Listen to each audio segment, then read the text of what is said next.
Connu pour sa forte population musulmane, donc on comprend la provocation, puisque le porc est interdit dans la religion musulmane, et qu'en plus cet apéro est organisé vendredi, donc le jour de la prière, ou plutôt était organisé parce qu'on a appris cet après-midi. Alors est-ce que vous allez nous le confirmer? On dit que cet apéro géant a été ou serait interdit. Oui, je vous le confirme. Il y a un arrêté pris par le préfet de police qui interdit toute manifestation, pas seulement d'ailleurs à la Goutte d'Or, dans le 18e arrondissement, à ce moment-là. Pourquoi? Oh, c'est assez logique. On ne peut pas saucissonner dans Paris.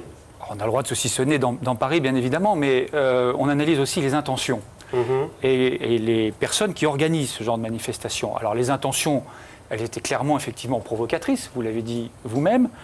Elles visaient tout simplement à dénoncer la présence de l'islam dans ce quartier. Elle parlait de reconquête identitaire. Donc les intentions étaient pour le moins conflictuelles. Et deuxième point, les organisateurs sont aussi, pour certains, des gens connus, des organisations qui sont extrémistes et violentes. Oui, donc, extrême droite, extrême gauche. Même si à l'origine, extrême droite, oui. Cet apéro géant, à l'origine, il a été organisé par une jeune femme qui se dit totalement apolitique. Elle s'appelle Sylvie François. Écoutez, je vous propose de l'écouter, tout simplement. La situation devient de plus en plus compliquée pour quelqu'un qui est française de souche comme moi. Et ça veut dire que c'est moi qui ne correspond plus au schéma de ce quartier qui devient très islamisé, dans lequel on fait la prière dans la rue de manière ostentatoire le vendredi.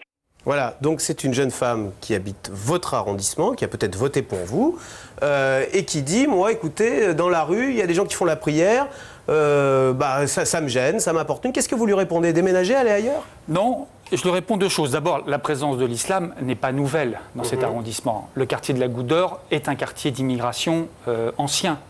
Il y a des mosquées qui sont là depuis des années et des années.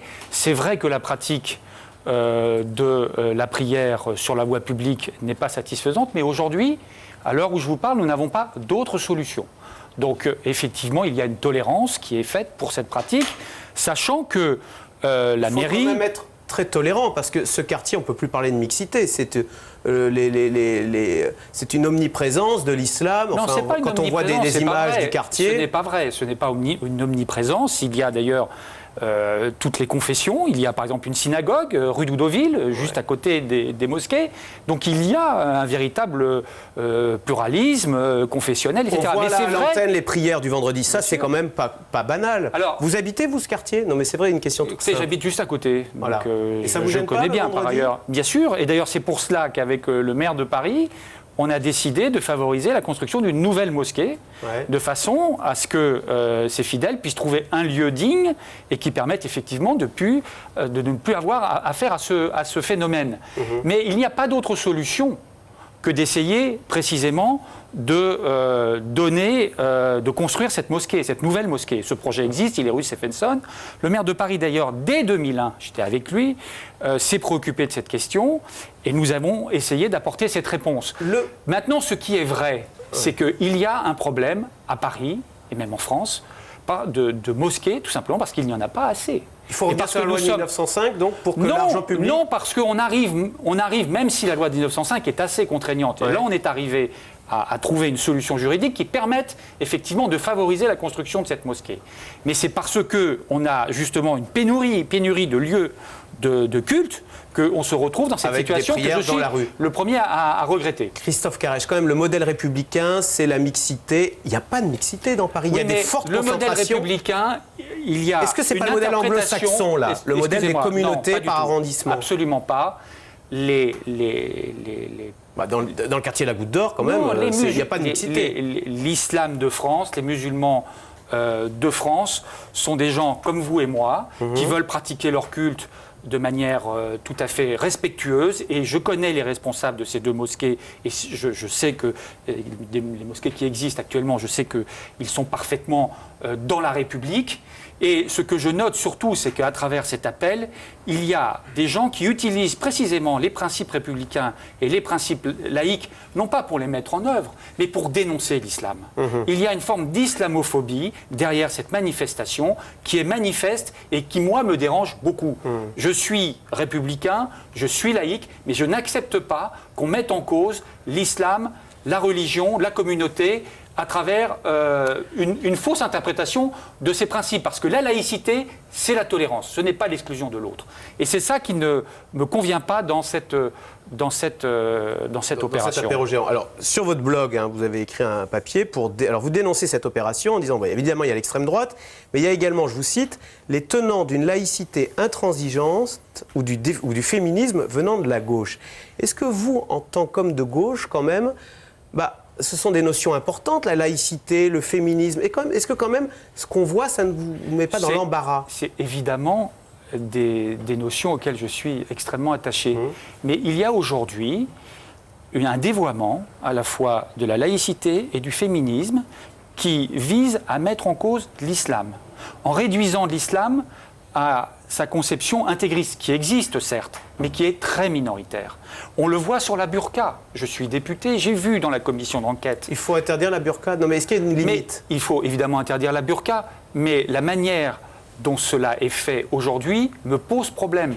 Parce que derrière la burqa, on stigmatise une population, on stigmatise une communauté. Et j'ai vu dans la commission d'enquête sur la burqa des discours qui m'ont gêné, qui venaient effectivement d'une gauche très, entre guillemets, laïcarde, et d'une droite, souvent d'ailleurs, excusez-moi, mais très catholique, intégriste même, tenant on voyait bien les discours qui étaient tenus, et qui se rejoignaient dans un discours contre l'islam et de mise en cause de l'islam. Et ça, ce n'est pas acceptable. Et c'est ça que je dénonce. Et c'est pour ça que je ne voterai pas la loi sur la burqa, et c'est pour ça que je dénonce cette manifestation. Est-ce que quand même, il y a des limites à ne pas franchir, vous diriez, là non, le fait religieux devient trop envahissant? Mais c'est évident, et c'est pour ça qu'avec Bertrand Delanoë, mais c'est évident, je suis le premier à dire que le fait de prier dans la rue n'est pas satisfaisant, on est tout à fait d'accord là-dessus.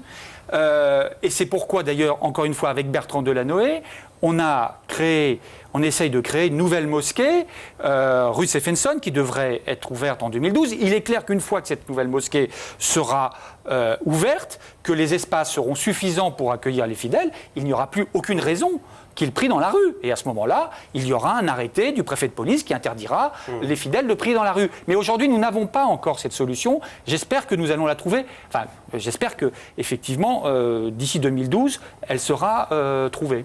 Il y a quand même une montée des communautarismes au point. Alors c'était un peu la provocation. Il n'y a pas une montée du communautarisme, il y a aussi une montée de l'islamophobie. Et il y a les deux, si vous voulez. Et les deux extrêmes se renforcent. Il y a peut-être dans la communauté musulmane des tentations intégristes, et je suis le premier à le reconnaître. Mais il y a aussi de l'autre côté des gens qui s'appuient sur ces caractéristiques pour essayer de stigmatiser l'ensemble de la communauté musulmane. Concrètement, comment on apaise tout ça? Qu'est-ce que vous faites dans le quartier de la Goutte d'Or pour que justement il n'y ait plus ces problèmes? D'abord, ce quartier bénéficie d'opérations d'urbanisme considérables. La ville de Paris a investi de manière très importante, et je pense qu'en termes d'habitat, cela se voit. Il y a un tissu associatif extrêmement dynamique, qui est là depuis longtemps, et qui est capable justement de faire en sorte que les gens essayent de vivre les uns avec les autres. Moi, je ne dis pas que tout est simple à la Goutte d'Or. Je ne dis pas que c'est le paradis sur Terre, ce n'est pas vrai. Il y a des tensions entre les gens qui y habitent, mais ce n'est pas en stigmatisant, en provoquant qu'on arrivera à régler ces problèmes. Eh bien, merci Christophe Carrèche. Donc, je rappelle que vous êtes député dans le 18e arrondissement, donc, où se trouve notamment le quartier de la Goutte d'Or, où l'apéro géant, prévu vendredi prochain, justement, il n'est plus prévu puisqu'il est interdit. Vous nous l'avez confirmé. Merci. Restez avec nous tout de suite. C'est dans l'air. Yves Calvi et ses invités reviennent sur la crise politique en Belgique après la percée